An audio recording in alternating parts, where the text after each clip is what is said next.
Hello everybody, Jan Michael here, just got done playing the game Hey Pikmin. Something you might not know about me is that I am a huge Pikmin fan. I love the first two games in the series. I think they are very masterfully done. And even though the third one wasn't my favorite, I still greatly enjoyed it. I actually went out and 100%ed it.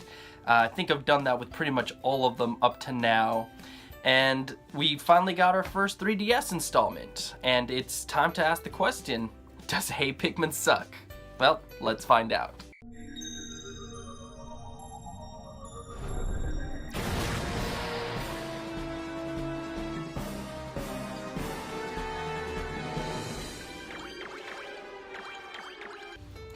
The story here isn't anything special. In fact, it's pretty much just a rehash of all of the Pikmin games up until now. Captain Olimar is flying through space. He hits some meteors, crash lands on a new alien planet that is inhabited by Pikmin as well, and he must use their help in order to get back home. Now, the only big difference to the story this time around is that the pieces that you're collecting this time, while still random baubles here and there, are needed in order to get something called sparklium out of them. The sparklium is the gas that is needed for him to take off and go back home.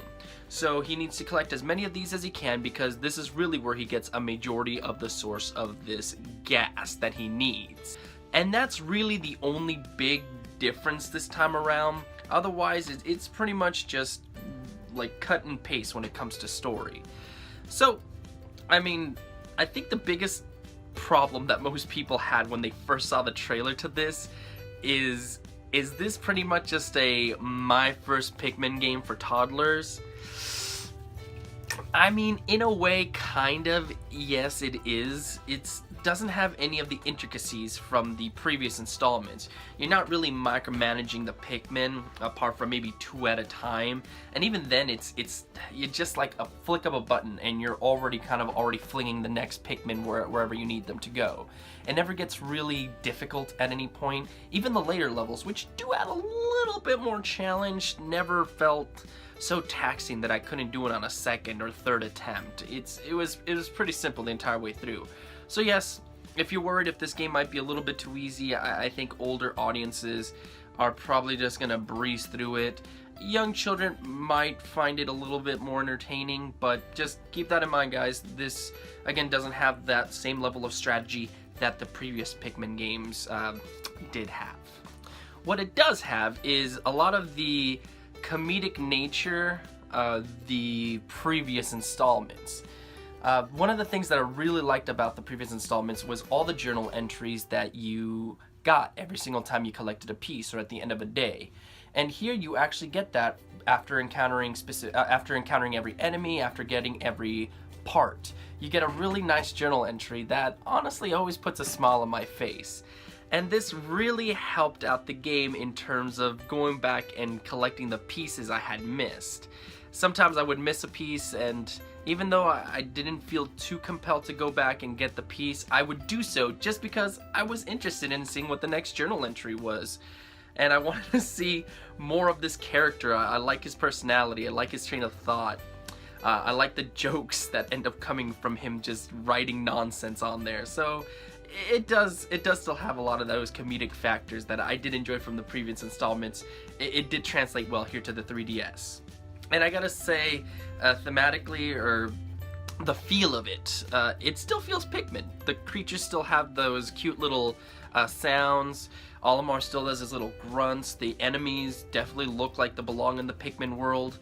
I think in terms of feel, the nature of it is still very Pikmin-like. This doesn't feel like somebody else took Pikmin and made it their own game. No, it still feels like the Pikmin universe. Again, you just don't have this big open area to explore like in the previous installments. And it's a shame, but you know what? For a 3DS title, I think it works well. They did translate it very well with what they had.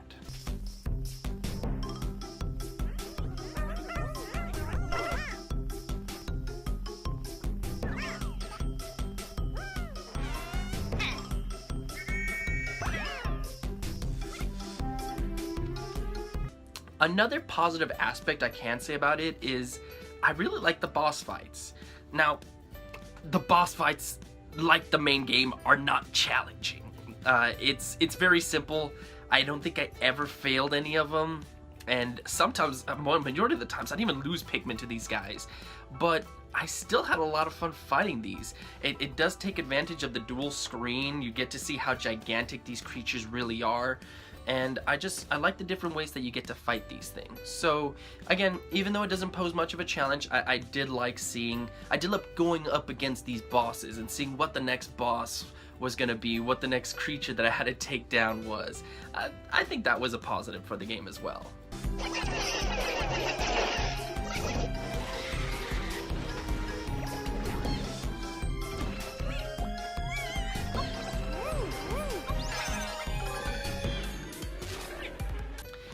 So negatives, the biggest one that I can say is control scheme.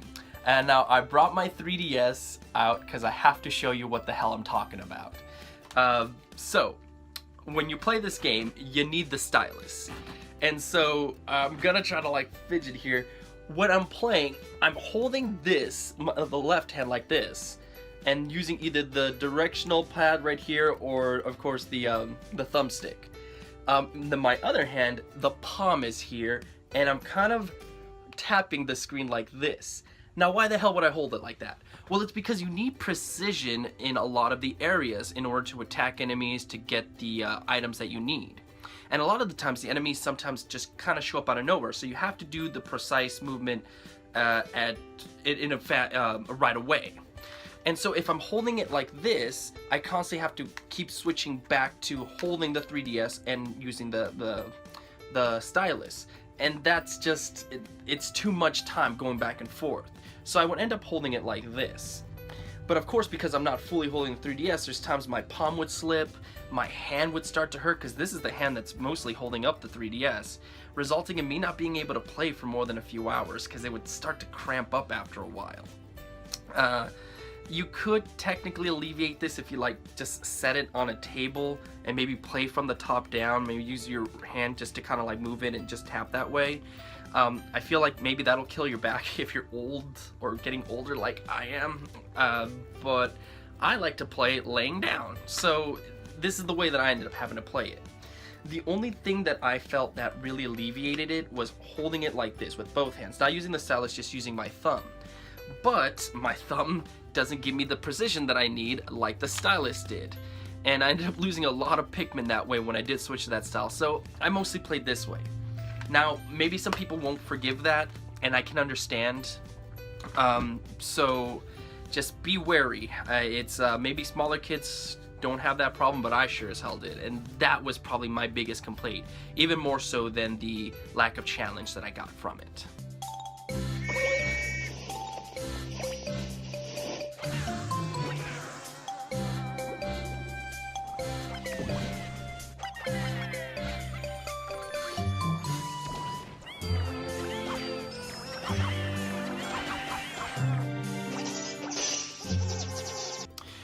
So, does Hey Pikmin suck? It's right on the border, I'm gonna say, but I can't help it. I'm gonna say no. Damn it, I love the series too much. Okay, and I'm trying to be fair, but I liked it more than I didn't. So I'm going to use my critic's mind here and say that it is just slightly above average. So no, I'm not gonna say that it sucks. Yes, there's problem with the controls, and I can understand if you're not forgiving of that. It didn't stop me from playing. I still went all the way through. Yeah, there's not a lot of challenge. I know some people are probably gonna be bothered by that as well. And again, I can understand that the problems are pretty big, but again, I kept wanting to go through it, and I did repeat a lot of the levels just because I did have a lot of fun with the atmosphere and the comedy aspect to it. I liked seeing the boss battles.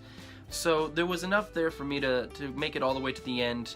And so yeah, I don't think Hey Pikmin sucks. Although, ultimately, ladies and gentlemen, that is up for you to decide. If you have played the game, let me know what you thought in the comments down below.